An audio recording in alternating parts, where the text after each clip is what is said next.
created this podcast to find those rare people that have a rare mindset. I'm talking if it's 100 people, they're in that top 10 percentile. So today, special guest, Nick Jonas. Hey man, what's good with y'all, man? You know, my name's Nick Jonas, Stretch Life. That's how some of y'all know me, because I do YouTube and I do some things around campus. Right. And yeah, you know. Photographer, videographer, shoot, you do 4X, man. You do a lot, man. You do a lot. I just became a delivery driver for DoorDash and shit, you know, extra money on the side. You know. I always need to have that extra income, you know. Even though you got the extra income, that extra income really gonna put you over the top. Right. So, but today we're gonna talk about photography and a little bit of videography as well. These are both things that, you know, nowadays it's probably what you're most well known for. Yeah, pretty much. So, what got you into photography and videography? No, what got me into video, because originally I'm a videographer, but I just started dabbling in photography because, you know, when you got a camera, you want to know how to do both things. You feel me? You don't want to just get a camera and be one-sided. You don't want to be a one-trick pony, because if you're on a video shoot, somebody asks you, hey man, you know someone to do pictures? You can be like, hey, do pictures too. Right. There's more money, so you got to be thinking. But what got me into it for real is basically my brother, and I grew up watching YouTube. Like, my brother was the first person to actually get a camera in the family. So when he got a camera, you know, I was interested. I was fascinated in watching him make videos and stuff. And so I would start watching YouTube videos. Like, literally everything that I've learned, I would say about a good 60 to 70% of my knowledge in my brain is from YouTube, not from school. YouTube University, yes, real YouTube place. University is real. So yeah, man, that's pretty much what got me into it. YouTube with my brother. Shout out to the big brother, man. Most definitely.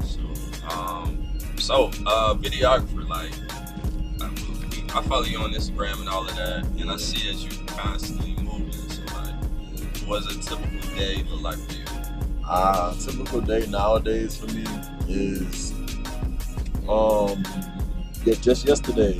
Today I'm having a pretty chill day because, you know, I don't really book much on Sundays, because I let people know, I gotta have some days to catch up on everything. Right. So a regular day for me though, probably waking up around a good 9-10 o'clock, you know, making some breakfast, checking my calendar, gotta figure out what I got going on today. Like, I can know what's going on, but if I don't check this calendar, I'm not gonna know what's going on, you know. Right. So usually around a good 2-3 o'clock, I would have a studio shoot, because that's what time everybody books really. Either they book at 12 a.m. or they book around 2, 3, 4, around in that time. And all my other shoots, like my grad shoots, all my outside shoots, I usually try to schedule those for after 5 o'clock, because after 5 o'clock, the sun starts shifting a little bit. You know, it's getting ready to start going down, and when the sun starts going down around a good 7, 8, that's when pictures look beautiful. So, you know, the golden hours around like 7 to 8 o'clock, one of those. I know my photos look the best around 8. So yeah, I would usually have my first grad shoot around 5, you know, that'll be finished at 6 unless they go over the time. Then I'll have another one last one of the day, probably around 7:30. Now, I haven't gotten more than 2 grad shoots in a day, but you know, you never know, that might change pretty soon. I start getting a lot more business. Because right now, business has picked up a lot. Like, this month is my busiest month that I've had doing photography and videography. Wow. This is post, well, maybe it's during. Maybe we still are during. Yeah, we still during Corona. Corona's still I know that probably changed a lot, because at first everyone was just home. Like, what was that like? Yeah. Being a photographer and videographer is like. Well, yeah, I feel that, man. The way I dealt with that is because I'm not just a photographer, videographer. Well, you know, if you're a videographer, you're also an editor. Like, you're a video editor, and videographer. So I had that background too. And for video editing, you don't really need to know nobody. Personally, you know, everybody's on the internet.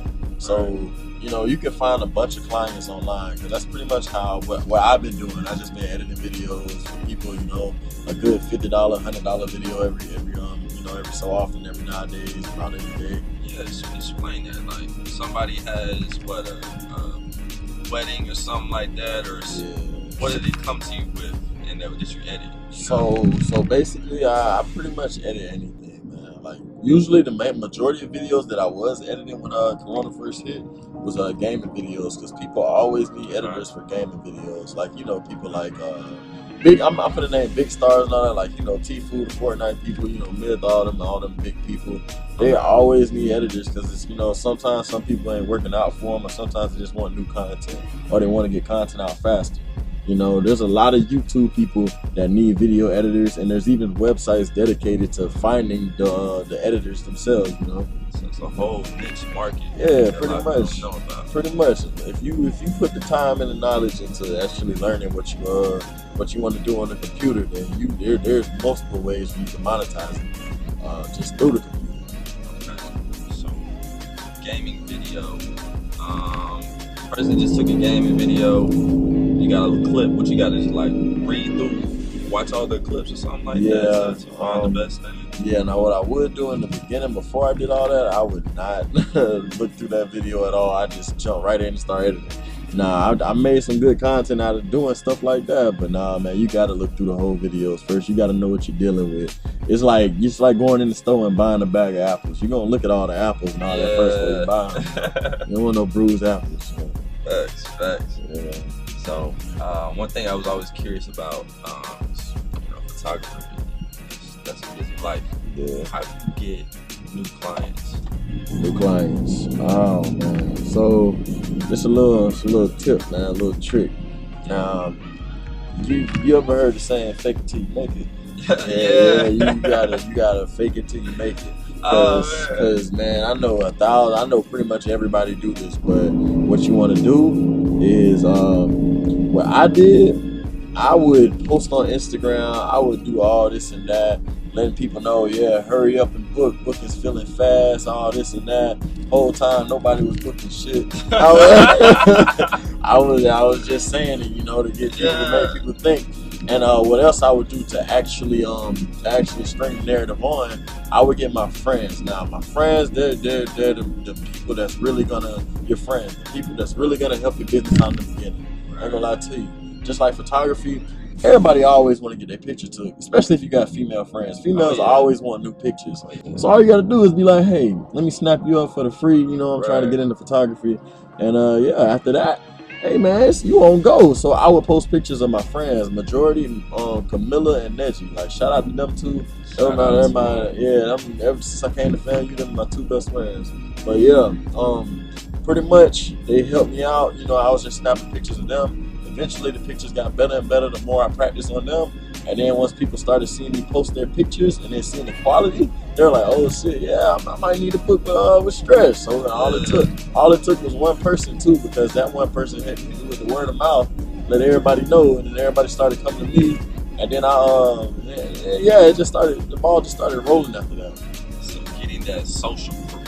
Yeah. When other people see like, oh, this is what we're supposed to be doing, and looking like you're consistently doing something. That seemed like that opened the door. So now you ain't gotta fake it. Exactly. That's what I'm saying. You might have done the opposite. Yeah, I'm about to say, while you was faking it, you better have learned something, because people gonna come after you. After a little bit. And you gotta meet that demand. Pretty much. Wow. So one thing I want to talk about was say a person, I got a camera, I like pictures. What do I do next to monetize you got a camera, you do pictures. Well, really, there's multiple ways to monetize yourself off the camera. Like I said, that first option, take pictures of your friends and act like you're a whole business until people start hitting you up about doing their stuff.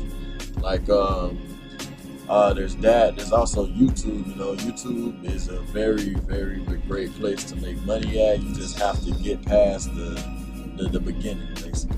If you get past the beginning of YouTube, man, you're gonna be making videos for 1 to 2 people, and that's gonna be you. That's gonna be you that's gonna be you and the people that you tell that you made a video. You feel me? So I mean, it's gonna be rough in the beginning unless you just some sort of magic guru that get put in the algorithm in the beginning on your first 2 videos. Now I've seen a couple people that do that. This one girl, she lived in a van. She did traveled in vans and shit. Wow. And she posted her first video. 15 million views, 30 million views and shit. It was crazy. And after that, it just started rolling. But yeah, you can monetize your way on YouTube. You can monetize your way by, you know, acting like you got a business first, taking pictures of your friends, posting them, letting people know you got a business, you know. And let me think, anything else. You could just, you know, be as you're walking around taking pictures, or if you're taking pictures of your friends, sometimes people come up to you and they'll be like, hey, you do photography, you do video, I see you with the camera, you know, just carrying your camera around. That's another thing that I did when I was when campus was still open. Like everybody was on campus, I used to carry my camera every day to let people know that I, you know what I'm saying, I do camera work, you know, a lot of yeah, pretty much. That's why that's if some people knew me, like some people actually studied me and looked at me every day or whatever, I would always have my camera. Now that opened the door for me a lot as well, because a lot of people noticed that, and then when they noticed that, they would see this video and then see Stretch Life, and then, you know what I'm saying, they'll look at my channel, my page and all this, they're like, oh, I be seeing them around campus with the camera. Like a lot of people came to my DMs asking to book me and shit, and they were like, yo, I remember you used to carry that camera around every day. Yeah, I know, you already know your work don't be good. And, you know, I was like, hey man, you know, just like how I thought, the way I came up with that is in high school, I know coaches would make the players carry the balls around. Like they'll make them carry the basketball, the football. They'll make them eat and sleep with it. All this and that. So, you know, I can do the same thing with a camera, and that's gonna be my identity. So yeah, man, there's a lot of ways to monetize though through the camera. You just gotta open your mind up and be ready to do shit. You gotta step out the comfort zone. Okay. Another question. What skills would you say are really important to be good at the area that you specialize? So it just depends on the group that you're messing with, you know what I'm saying, with the editing part. It's not hard to edit photos either. It's not hard to edit videos. You just gotta take your time out like everything else. So YouTube a lot. That would be the best suggestion.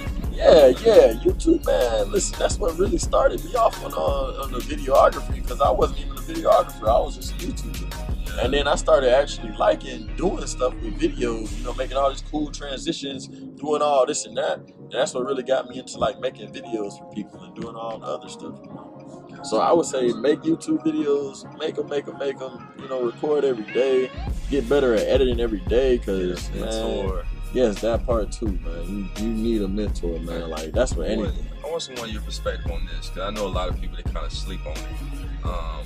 When you get a mentor or ask for a mentor, you're asking for a value from that person. Yeah. It's always better to give a value while you're asking. Yeah. So don't be opposed to, oh, I'll pay you for your time, or I'll whatever you need me to do. I'll volunteer. I'll do something. But that's what give a value. Yeah. That's what I said.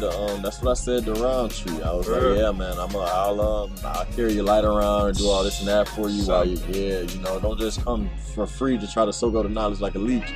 But you ain't trying to bring nothing to the table for real. You know what I'm that's saying? Backwards. Like, I mean, in college we kind of get spoiled. Like, oh, I got a mentor, this or that. But in the real world, man, they sharks, man. This is the real world, you know. Yeah. So money make the world go around. Sadly, say, but that's how it is, man. On every show, we ask, what is one way that a person, I guess, what is one way that you serve people? You know? Yeah. One way that I serve people, shoot, like I said, I be teaching for the free. I teach everything I know for the free, man. It's not everything I know, but you know, I teach a good majority of what I know for the free.